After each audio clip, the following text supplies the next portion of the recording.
Okay, are you actually ready for some more? Yeah! Okay, I gotta just tell you, now that David left, he was totally confessing to us that he totally pulled the wool over our eyes as Irish Dave all this time.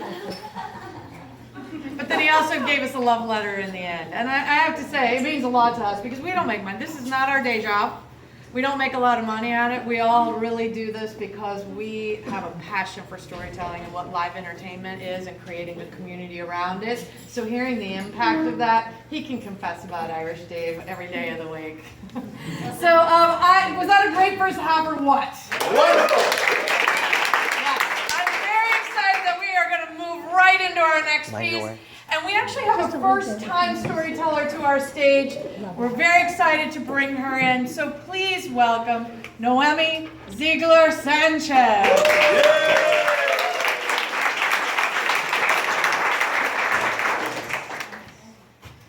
When I was a teenager and things went south, I wanted to be anybody other than myself. So when my dad left my mom, I decided to change my name from Noemi Ziegler to Amy Apple. I was tired of being a weirdo. I was made fun of in high school. I was teased and I felt morose. And I really fretted over the fact that people were capable of such horrific events like the Holocaust or Sadie Hawkins. It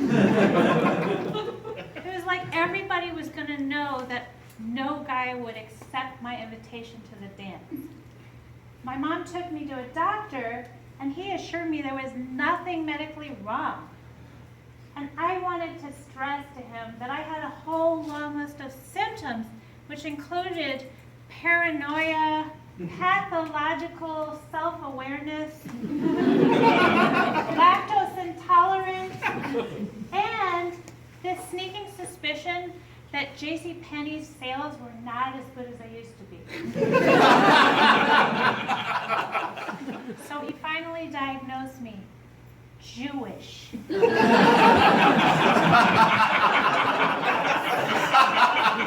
I was outraged that the medical establishment could so quickly dismiss me as a stereotype.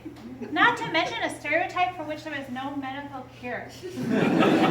I wanted at least a pill or a fancy scientific diagnosis.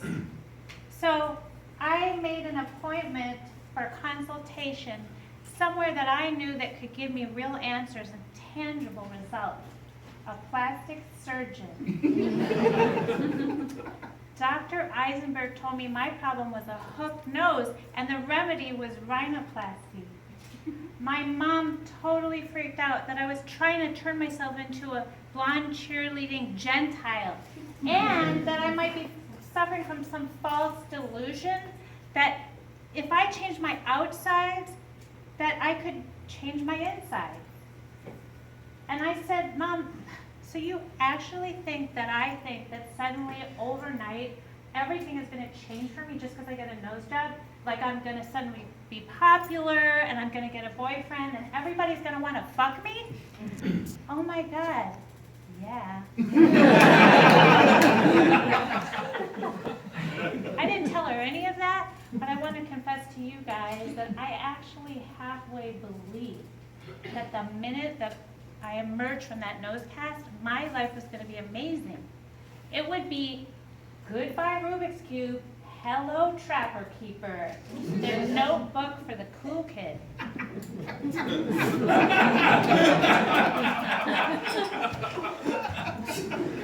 And the fact of the matter is that all of this was just preparation for when I was going to become a mega pop star, because that was my ultimate destiny. I was going to tour the world with a headset microphone, and I would have gay black backup dancers. And yeah, I would be blonde, and my tour jacket would be embroidered with AA for Amy Apple. So give a Jewish reject a break. I didn't tell my mom any of this. I told her, you really have nothing to worry about. I don't have a distorted self-image like Cindy from ballet camp, who throws up after every meal. Let's get this clear that I did binge eat, but I never threw it up.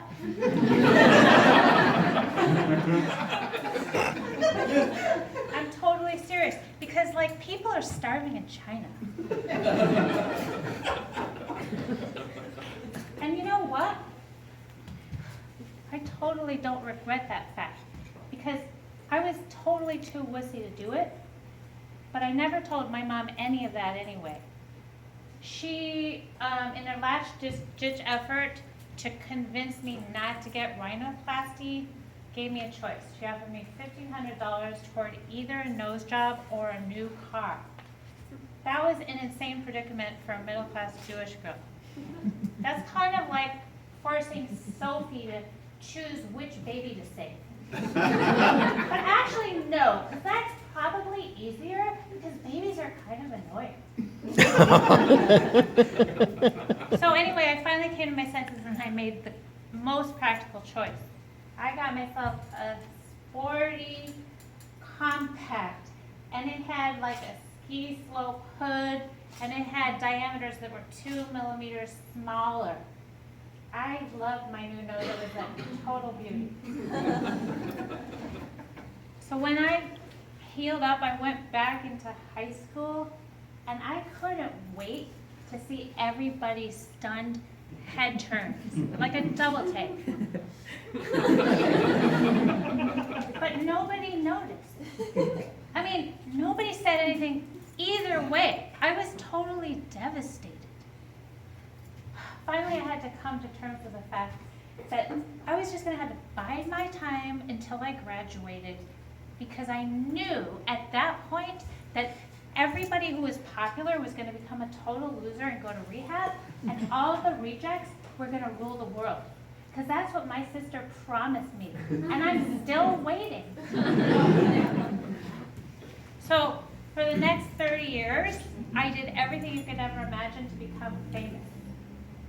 I took a meeting with Woody Allen about my feature film, but the meeting was in the parking lot as he came out from his jazz show, and the security guards didn't take well to it, so they had me arrested. I even slept on a casting couch. I just had no idea you were supposed to stay awake.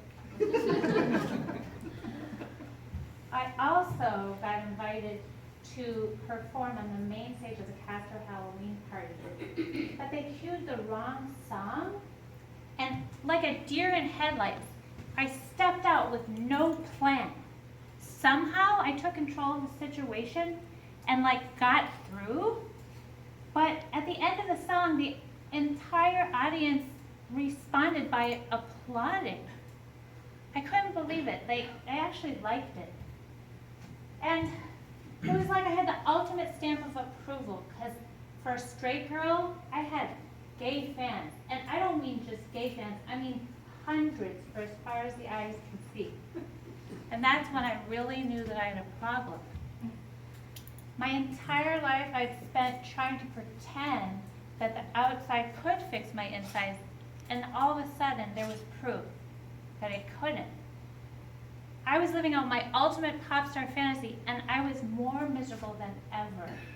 It felt like something was always missing. I don't know how to explain the feeling, but it's like, yeah, maybe everybody loves me, but they wouldn't love me if they only knew. So after that, I just couldn't help thinking about all those years back, how that doctor originally diagnosed me Jewish. I mean, was he onto something? Was all this really about me learning how to love and accept who I really was? Eventually, years later, I had a therapist work with me through my issues of abandonment and rejection. And I got to this place where I could totally be okay and not even think that everybody was laughing at me all the time. Even though right now it feels like a couple people in the corner might be talking, but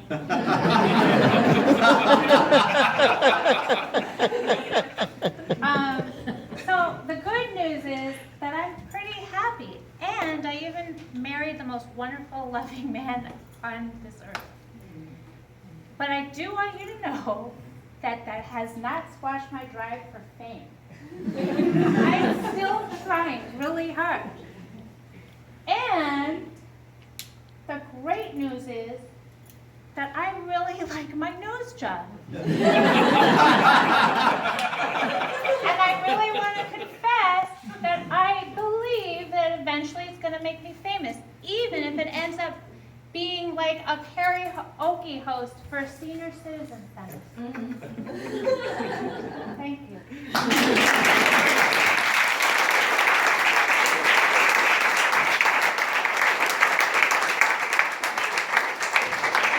You are well on your way. You see, first night here on Fireside Stage, so please come back. Thank you.